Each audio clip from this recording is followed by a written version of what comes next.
Will you all please stand for the reading of God's Word? I'm going to be reading from Habakkuk chapter 3, verses 17 through 19.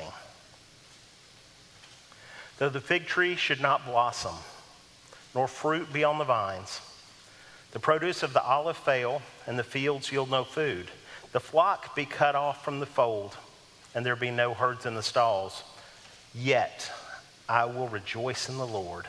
I will take joy in the God of my salvation. God, the Lord is my strength. He makes my feet like the deer's. He makes me tread on my high places. The word of God for the people of God. Thanks be to God.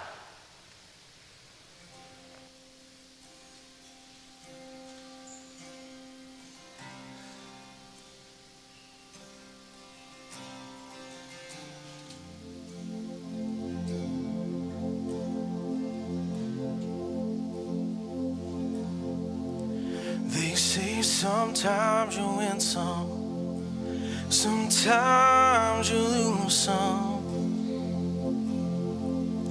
And right now I'm losing bad. I've stood on this stage night after night, reminding the broken it'll be alright. Right now, oh right now I just can't. It's easy to sing when there's nothing to bring me down. But what will I say when I'm held to the flames like I am right now? I know you're able and I know you can save through the fire with your mighty hand. But even if you don't, my hope is you alone.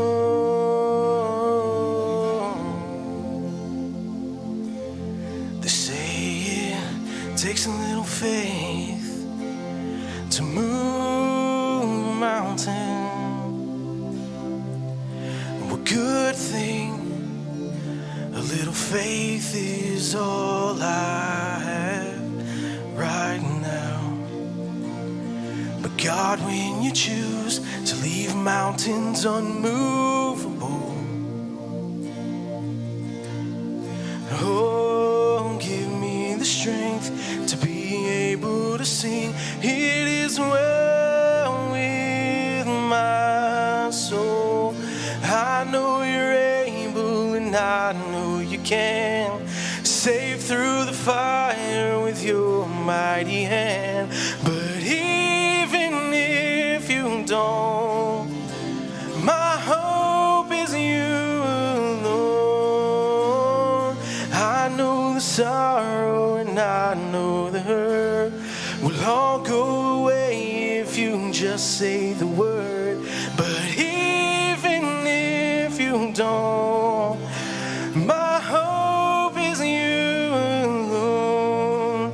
You've been faithful, you've been good all my days.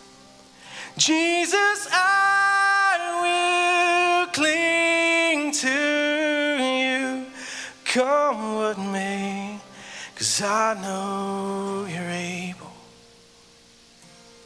And I know you care. 'Cause I know you're able, I know you can save through the fire with your mighty hand. But even if you don't, my hope is you alone. I know the sorrow and I know the hurt will all go away if you just say the word. But even if you don't,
So do I even need to do anything else?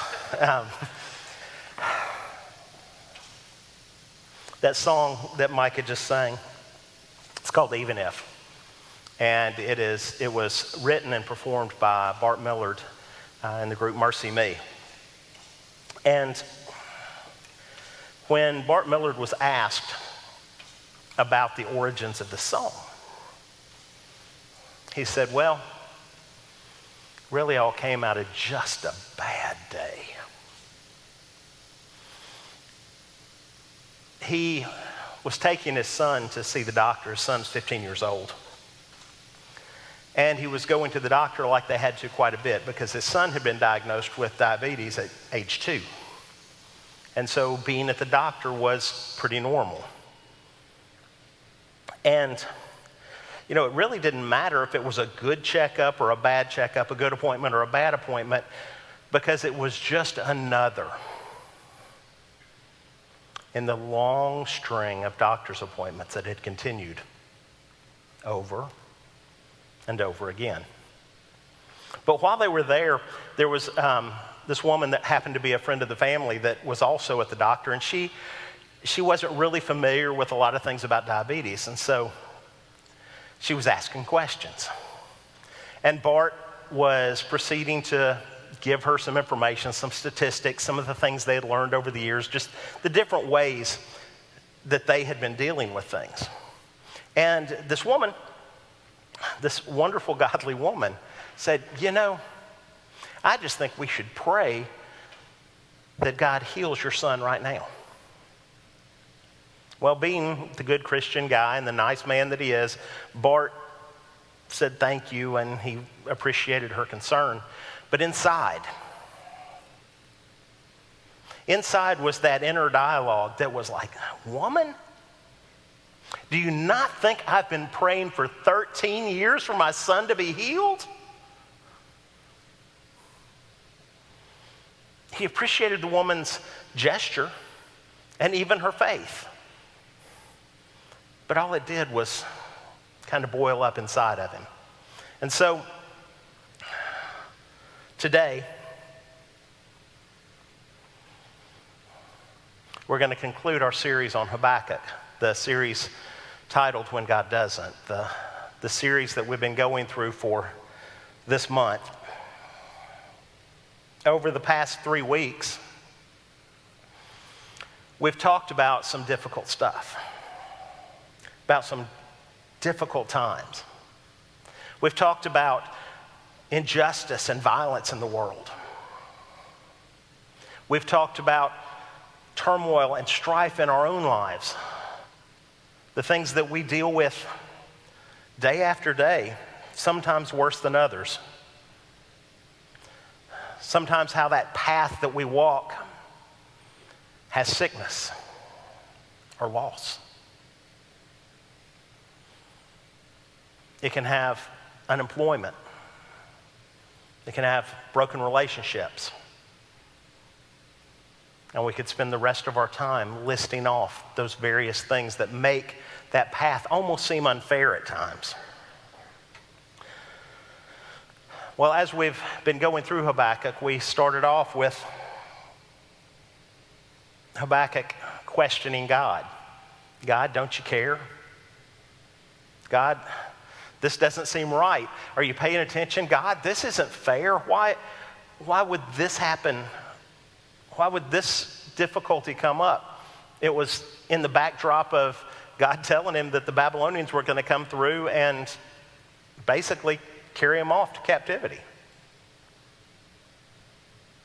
So it was a lot of questions and some back and forth between Habakkuk and God.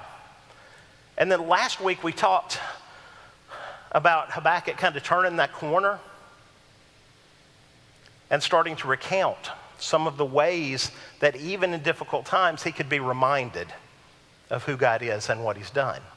And we talked about how we can remember the things that God has done in our lives and in the lives of others that are those reminders that can help us to deal in times when maybe faith doesn't come easy. Some of those times that just seem difficult. Well, this week, we're going to finish off the book of Habakkuk. Those 3 verses I read to you before Micah sang are the 3 verses that close out the book, but they're also the 3 verses that close out the prayer or song, well, it's both, that Habakkuk has at the end of his book. A prayer of thanksgiving, a prayer of praise. And through this book, we've seen Habakkuk go from questioning to praise. That ended up being his response. So today we're going to talk a little bit about that response that we hope to be able to participate in. And we're going to see if maybe through looking at these few verses we can see and walk the path that Habakkuk did, that goes from questioning to praise. So our first point this morning is actually also the title of the whole sermon series. It's When God Doesn't. When God Doesn't. That's what we've been talking about all month. So listen again to Habakkuk 3:17. It says, though the fig tree should not blossom, nor fruit be on the vines, the produce of the olive fail, and the fields yield no food, the flock be cut off from the fold, and there be no herd in the stalls. So this was Habakkuk's way of expressing the worst situation he could think of. The harvest has failed. Our crops are done. Doesn't matter whether it's our fruit trees or whether it's our grain in the field. Nothing's producing. And in fact, our livestock are gone. We couldn't replow these fields and replant if we wanted to, and we don't even have the livestock to butcher to get meat. We are destitute. That's the picture that Habakkuk is painting. Remember, this is an agrarian society, and if you don't have a harvest and you don't have any animals, it's pretty dire. This is a tough situation to be in.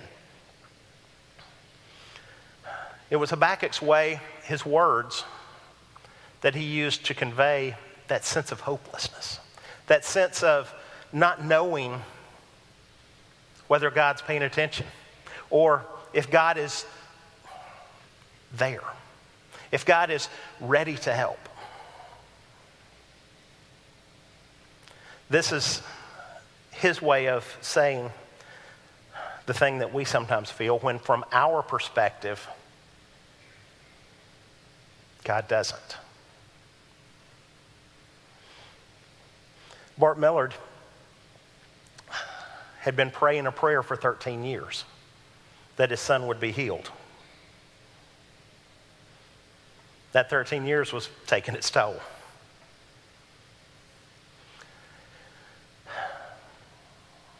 Have you ever been in one of those situations where it seems like a drought?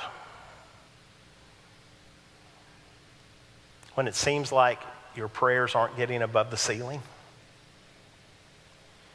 Well, that's where Bart Millard was, and when he left that doctor's appointment, he went over to a friend's house, and in tears, he just started pouring out his heart.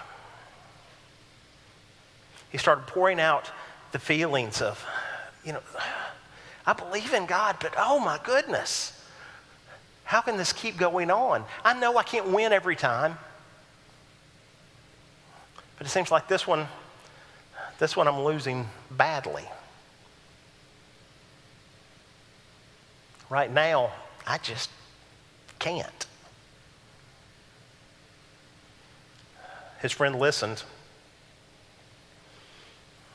as Bart continued to pour out his heart and say, how am I, who am supposed to be able to encourage people's faith? How can I stand up on stage and sing songs to make people rejoice when I just don't have it in me right now? It feels like God doesn't.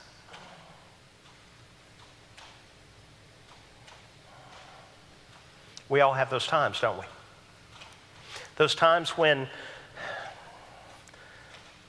things may have been going along at a nice clip, then all of a sudden, boom, big roadblock.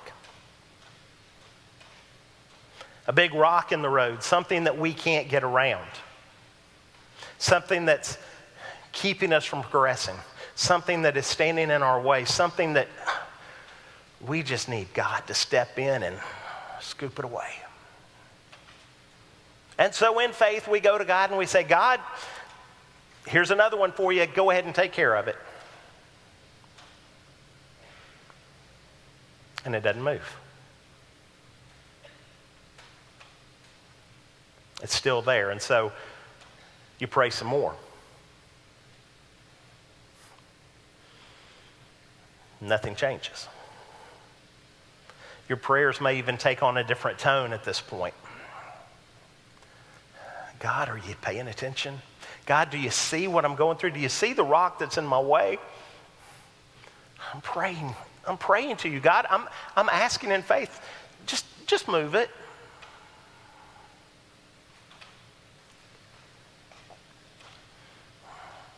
When we're in those spots, what do? Well, the next point is actually the title of the song that Micah sang, Even If. Even if. Habakkuk said in verse 18, yet I will rejoice in the Lord. I will take joy in the God of my salvation. He says, yet I will rejoice.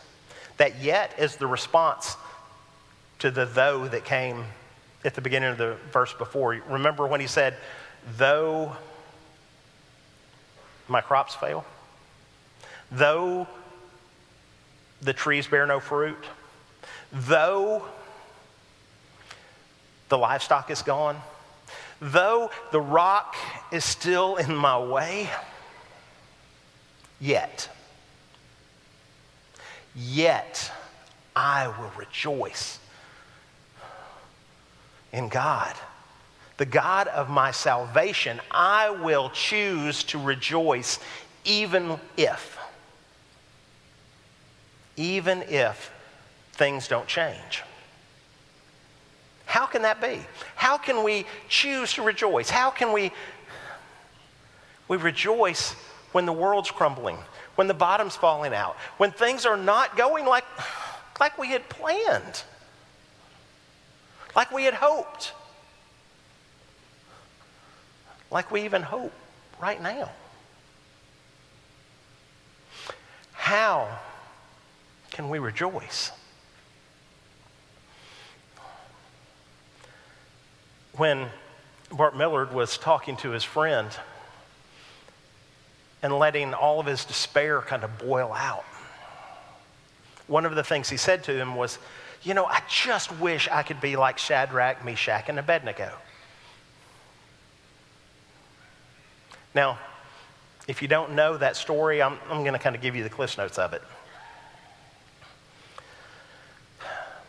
In the book of Daniel, there's the story of Shadrach, Meshach, and Abednego. They are three Jewish young men. Sometimes they're called boys. But see, the story actually works pretty well with Habakkuk, because if you'll recall, back when we first started in Habakkuk, we talked about how the Babylonians were prophesied to come in and take over. Well, this story about Shadrach, Meshach, and Abednego happens right as the Babylonians first come in. You see, as they first came in to begin their conquest, what they did was they took all the best and the brightest. They took all these great young men who had a lot of promise, and they carted them off to Babylon. And basically the concept behind it was, we're going to take these Jewish boys and we're going to train them to be Babylonian. We're going to change their diet. We're going to change the way they dress. We're going to change their names. We're going to do a lot of things. We're going to make them Babylonian, but then that will kind of be a conduit for us then to rule these people that we're about to take over. And so they went through several things, and finally the king, Nebuchadnezzar, the king of Babylon, he said, okay, we're making progress. We've changed some names. We've changed some things here and there. We see what's working, what's not. Well, now we really need to make sure, because those Jews, they're really big into their God. We need to make sure that everyone bows down to our gods. And so he had this massive golden idol built.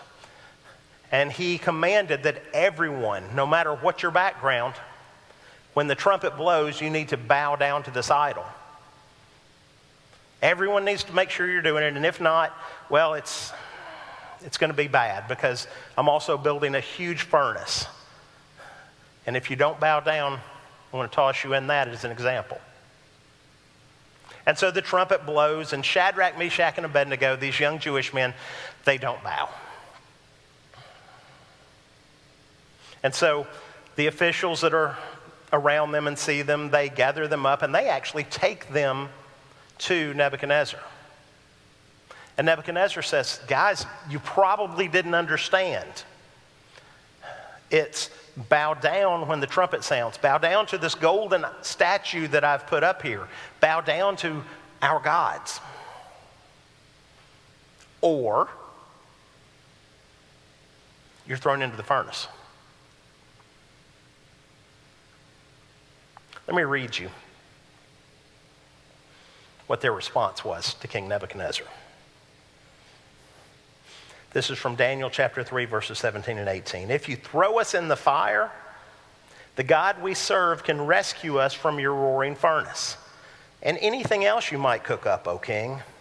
But even if he doesn't, it wouldn't make a bit of difference.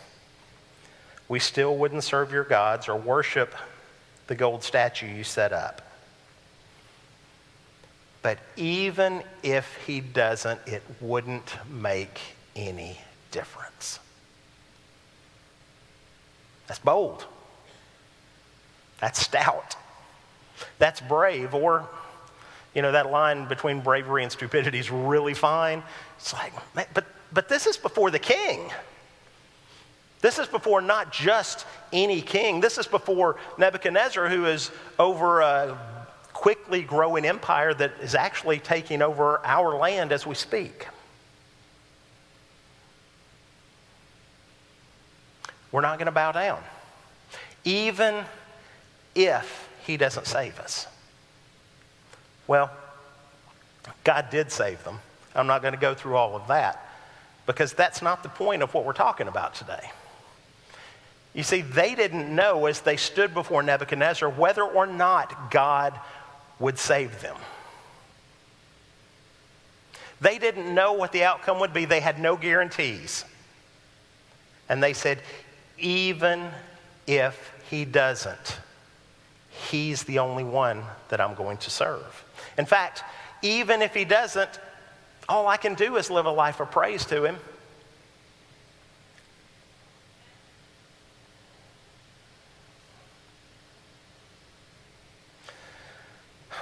The faith that Bart Millard had said he wished he had was the faith of Shadrach, Meshach, and Abednego.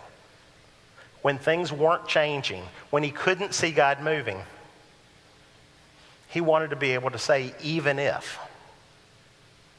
Well, part of the story about Bart that I didn't tell you was that the guy that he went over to see, that he poured his heart out to, also happened to be a songwriter and a performer. His name's Tim Timmons. And Tim, in fact, is dealing with a very rare form of cancer in his blood that they don't have really any way to treat. And it's one of those things where, okay, you may live a week or you may live 20 years. We don't know. So Tim understood maybe when God doesn't. But Bart was pouring out his heart to him and saying all these words. Well, Tim called him back a few days later, said, I need you to listen to something. And what Tim had done was take some of those very words of anguish, those very words of despair that Bart had been using, and he said, I'm going to put those to music. He had some ideas for a song, and so what happened then was the beginning of the song, Even If. And he and Bart worked on it later and with a few other people, and it became the song that Micah sang earlier. But the idea is, see, God, just like God does, he took something that was full of anguish and full of despair, words of crying out and being empty. And he used that message, and he allowed some of his people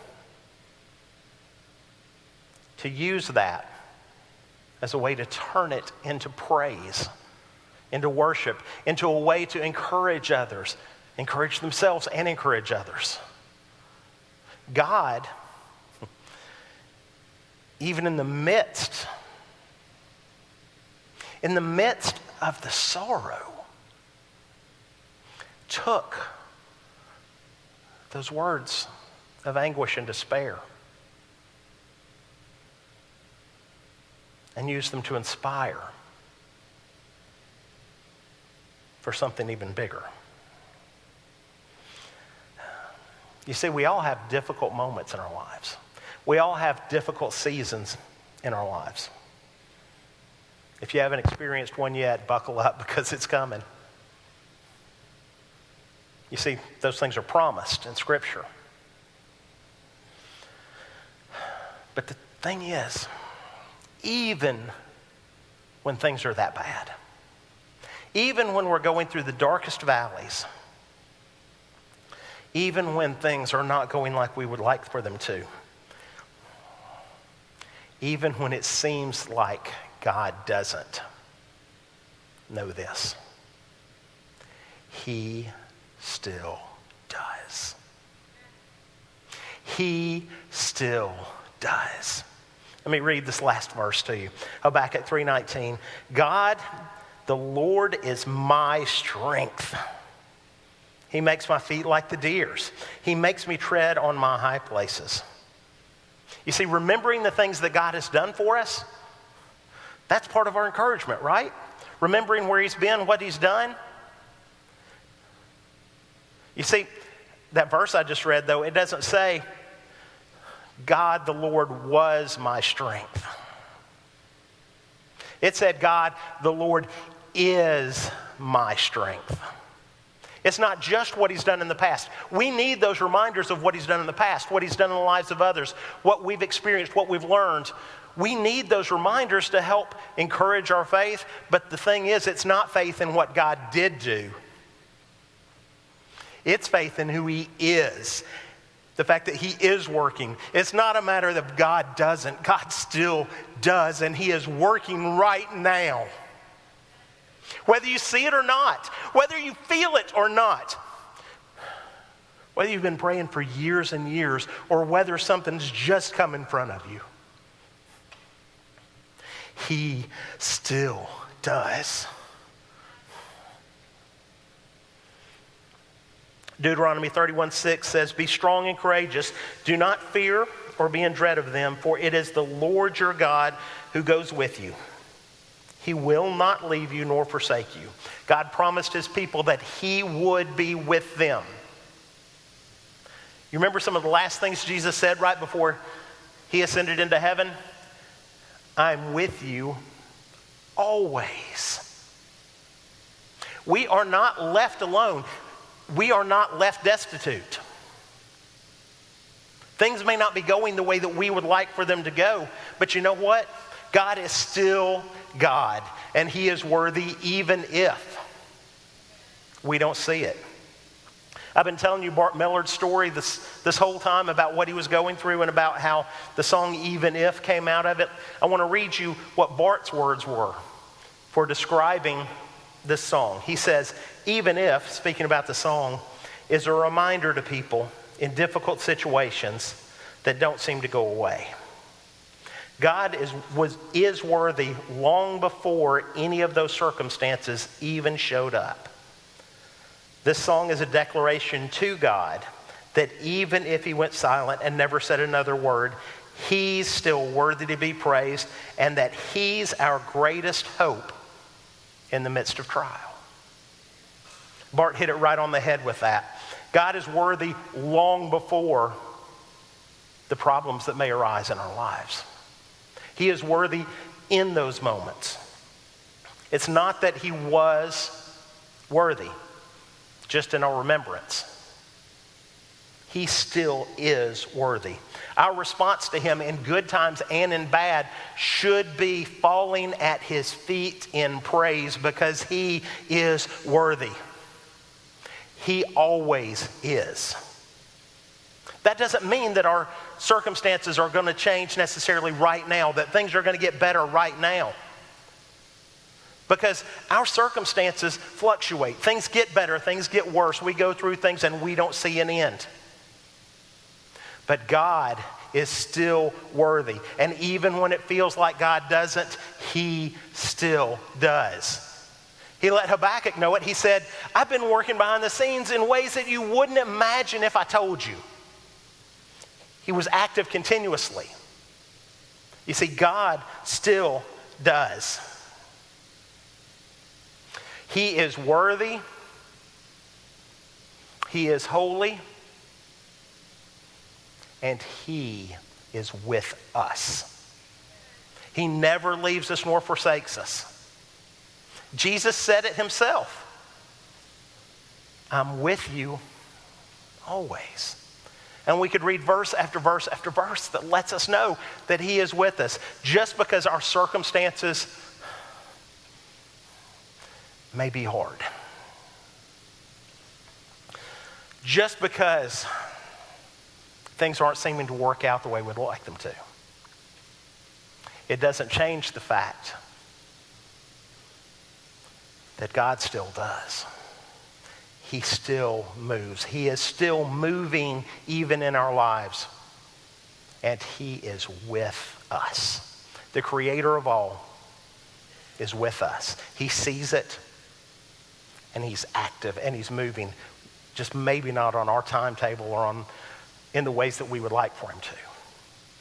He's working for our best. He is worthy, and he is with us.